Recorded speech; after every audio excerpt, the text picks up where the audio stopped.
Hey friends, welcome back to my channel. My name is Kayla and thank you so much for clicking on this video. If you like teacher type videos or lifestyle videos, I do lots of vlogs and teacher outfits and stuff like that, so please feel free to hit the subscribe button if you'd like to stick around. Give this video a like because it helps the algorithm, and let's jump into the video. So if you watched any of my other videos, you would know that I am currently in my last semester of student teaching. So I'm basically a teacher or a student teacher. I'm at the school 5 days a week and I'm in a 9th grade biology classroom and I am loving every second of it. I am with the most amazing team, I'm at the most amazing school, and I absolutely love it. But it hasn't always been that way for me. And that's basically what this video is about, how I ended up figuring out that teaching was for me and why I decided to pursue it. So I'm going to break this video up into about 4 sections. The first section being college, the second section being post-grad, third section being trying to figure out how to become a teacher, and fourth section being why did I want to teach? So let's start with college. Little backstory, before I started college, I thought that I wanted to be a teacher. I went into college with the intention to study education. Actually, I was studying biology with a teacher certification because you couldn't really major in education to teach biology. Anyways, started off wanting to be a teacher.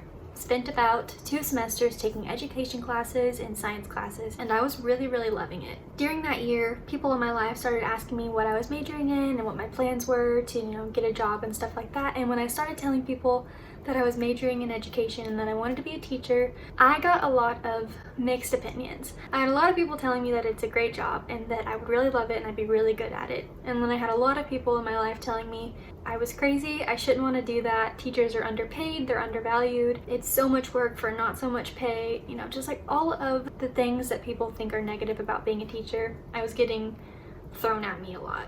I knew of these things like going into college. I knew teachers were underpaid and some of them are underappreciated and things like that, but I still wanted to do it because I wanted to help kids. I wanted to help them grow. I wanted to see the light bulbs go off. I wanted to, be able to change a life, and teaching was the perfect way to do that in my opinion. But after I started getting all of these opinions, I started to second guess it and I ended up changing my major. And I started studying to become a nurse because I figured it wasn't exactly what I wanted to do, but it was still science. It was still a career that had the opportunity to help people. But what I didn't realize is that I can't handle bodily fluids. I don't have the stomach for it, and it took me about a year to realize that. So I was 2 years into college studying to be a nurse, and then I had to change my major again. So I decided to change my major for the last time to just a basic bachelor's in biology. I had no idea what I was going to do with that, but I kept studying for about a year. I was in my senior year of college, and I realized with a bachelor's in biology I could probably do something with research. And this seemed like a good plan to me because I was still working for the greater good. At least I thought. I thought that research would be helping to find cures to stuff, and it would just figure out a way to change people's lives. Even though I wouldn't be actually doing it directly, I wouldn't see that person's life change right in front of my eyes, but I knew that it would be, for the greater good. So I ended up graduating college with a bachelor's in biology, and I was starting to look for research jobs after college. So this brings us to the post-grad section. It was a lot harder than I thought to find a job in a research lab fresh out of college. They wanted you to have a master's or 3 years experience or just like all these crazy qualifications that a fresh out of college kid doesn't really have. But I did end up finding a position that was a lab assistant position to a researcher in a research lab. And I applied for it, I interviewed, and I got it, which I was so excited for because I spent a while looking for a job and couldn't really find one. And it was in research, kind of, like what I wanted to do. I was only at this job for 1 month. And I know that sounds really bad, but let me tell you why. So the lady who hired me was my boss. And in order for me to train, she had to be the one to train me. So if she wasn't there, or she wasn't going in that day, number 1, I didn't get paid because I was an hourly employee. So if I wasn't there, I didn't get paid. Number 2, if she wasn't there, there was no point in me going because she was the only one that could train me. So we spent about 2 weeks of her just kind of talking at me and like telling me what I should be doing, but I didn't get to actually do any hands-on stuff or do it myself. I was just watching her do everything that I eventually would be doing. And I thought, it's probably just like that for the first 2 weeks because it's like an orientation type thing. She's training me, she's telling me what to do. But about 4 weeks into it, I was still just watching her. And I was like, it's been a month. I worked in a lab before as a TA. I'm not completely oblivious to all the things that need to be done in a lab.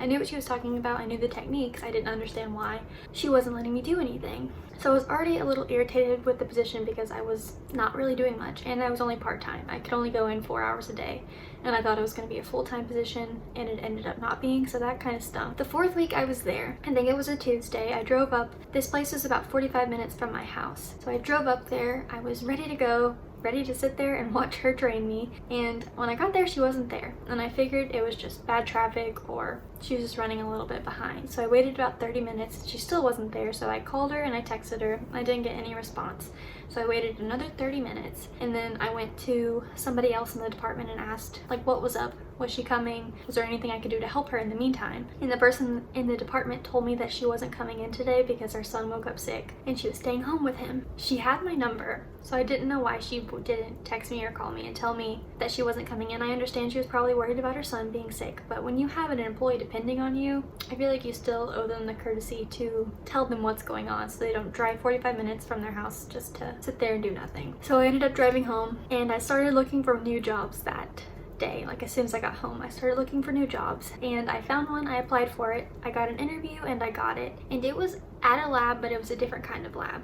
I was a lab tech, and I was testing oil samples from generators and stuff. You test the oil to make sure the generator isn't gonna blow up. It was not work that I wanted to be doing at all. It wasn't research, it wasn't doing anything for the greater good, but it paid a little bit more than the lab assistant position. It was closer to home, and it was full-time, so I took it. So working as a lab tech was kind of fun at first, I'm not gonna lie. The people there were really nice, and it was fresh, new work. I had never done anything like it before. They actually let me do stuff. I didn't have to sit and watch people. I got to like start actually testing samples the day I started working, and I was getting a 401k and like all of that stuff. So I thought, you know, this is like a big girl job. Things are going well finally. I forgot to mention that I got hired for the evening shift, so I had to be at work at 3 and I didn't leave until 11:30. And I thought that'd be fine because I'm a night owl. I enjoy being up at night. It wouldn't be a problem. So like I mentioned, the people that I worked with were really nice. I enjoyed their company. It was a great time for the first few months that I was there. And then I had been working there for about 3 months,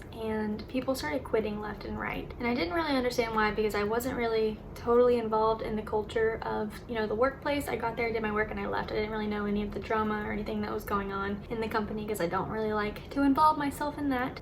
But eventually I started figuring out what was going on, and people started quitting because they didn't like the way the managers were running things, and you rarely got raises or bonuses or anything like that. So there was really no way to move up in the company or make more money or just like make a career for yourself. You're basically stuck being a lab tech until you found a new job. It was also about 3 months in that I started realizing that I could not handle the mundane tasks of being a lab tech and just doing the same exact thing every single day and not seeing any lives change from doing it. There was no greater good, if you will, of the work that I was doing. I was just testing samples and sending them off and testing samples and sending them off. With a job like that, you don't really get any gratification. It was nice being able to hit my numbers and see if I could work faster and better the next day. So I was satisfying myself in knowing that I could work harder, but I wasn't really doing anything for anyone else. Like with teaching, you know, you get to work with the kids and see their light bulbs go off and change their lives and build relationships with them, and just there is so much interaction when it comes to teaching or being a nurse or anything like that that I originally planned to do. But with this lab job, it was like taking my soul away from me. My mental health plummeted. Like I was miserable to go in. I'd wake up and I would just dread all day until I had to go to the lab at 3, and when I got home, I couldn't really sleep because I was just thinking about the fact that I had to go to work the next day, and I hated it.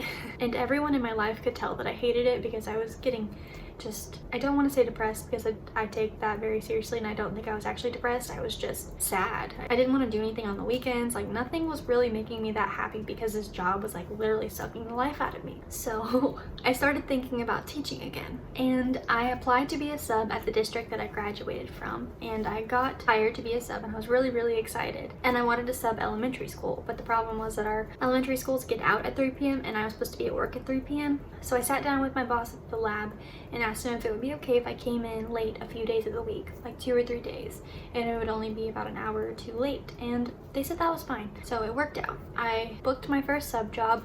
I was subbing the 3rd grade, and as soon as I walked into that classroom and saw the students, I knew that was what I should be doing. I felt such a sense of relief being in the classroom, and I was ecstatic all day. I really enjoyed being around the kids, even though I wasn't their real teacher. Just something about being in a teacher role, I just lit up, and my whole day was just such a great day. I even went to work that night pretty excited still, and I was just like, I had a pep in my step again, and I just started subbing during the day and working at night a few days a week. So while I was subbing during the day and working at the lab at night, I started looking into how to become a teacher. So I went back to the university that I graduated from and applied for their student teaching program, and I got in, and I would start student teaching that next January. And then in January, I also got hired to become a math intervention specialist at an intermediate school in that same district. So I was able to quit the lab job and do the interventionist position, mostly full-time. I had 1 day a week of student teaching, but I did the interventionist position the other 4 days. I was loving every second of it. I was so happy to be in an interventionist position and be student teaching and getting closer to where I wanted to be. And then COVID hit and I lost my interventionist position because they took away the STAR test, which is what my position was basically for, was to help the kids pass the standardized test in Texas, which is called the STAR. And if there was no STAR test, there was no position for me. So I was really bummed about that because I felt like I was really getting in my groove and I got to be a teacher and everything was just working out. And then student teaching also kind of got canceled because school got closed. So I couldn't really finish that semester of student teaching. And that kind of stunk. I was a little bummed all summer basically, but I feel like everybody was. And then this August, I got placed in a 9th grade biology class with the best team in the whole entire world. I've been student teaching since August and it's almost the end of September and things are going so great. I will officially graduate with my teacher certificate in December and can start applying to have a classroom of my own, and it just makes me so excited to be able to do that. And I know right now is kind of even more of a lucrative time to be trying to be a teacher just because of all the crazy things that are going on. But honestly, it just makes me want to teach more with all the stuff going on because kids need so much more help now and they need those relationships with their teachers more than ever. That's basically my story of how and why I'm becoming a teacher. So I'm just gonna kind of rapid fire some reasons as to why I wanted to become a teacher, just in case I didn't make it super clear in the first half of the video. So obviously I get the opportunity to serve people. I get to serve students and their parents, and I get to serve my coworkers and just the community that I am teaching in, and that just makes me so happy because that's originally what I wanted to do. I wanted to have a career that served people, and teaching allows me to do that. I'm super passionate about my students and their lives.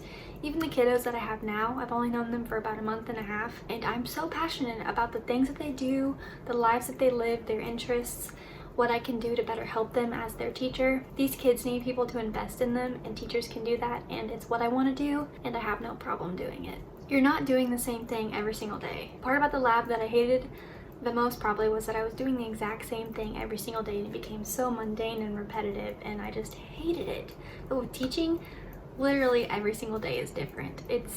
You never really know what you're gonna get thrown at you when you're teaching. It's a crazy ride and I love every second of it. Even the bad days, they make the good days feel a lot better. We've had some rough days this year already, but you kind of talk it out with your team. You figure out a way to kind of forget about it so you don't hold it against your students, and you move on and you hope that the next day is great, and I just love that.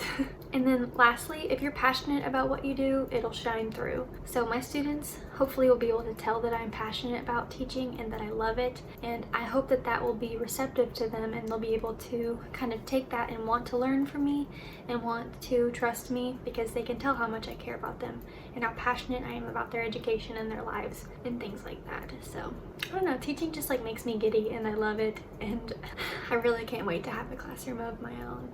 So that's basically how I decided to make a career change, kind of in the middle of a pandemic, and how it's going for me. I just want to say that I realize that what I'm saying is coming from a little bit of a privilege because not everybody can just drop the job that they're doing and start pursuing another one. I completely understand that. But I also want to say if what you're doing is dragging you down, making you miserable, sucking the life out of you, just overall making you feel really bad about yourself and your situation, I would start making strides to figure out what you can do to not be in that situation and what you can do to create a job or a career that serves you and benefits you. I think mental health is really important, and I think that when you're doing something 8 hours a day, 5 days a week, and you hate it, it really can take a toll on your mental health. And I just think that it's important to kind of evaluate yourself every once in a while, figure out if what you're doing is still making you happy, and just kind of go from there. If you can, please leave a comment down below and tell me what career you're doing. I just think it's really interesting to see all the different careers that people do. And then also please tell me who your favorite YouTuber is right now, because I love getting to know other YouTubers and I just want more ideas of who to watch. Please feel free to give this video a thumbs up if you liked it. Please don't forget to subscribe, and I really hope to see you in the next video. Thanks for watching. Bye!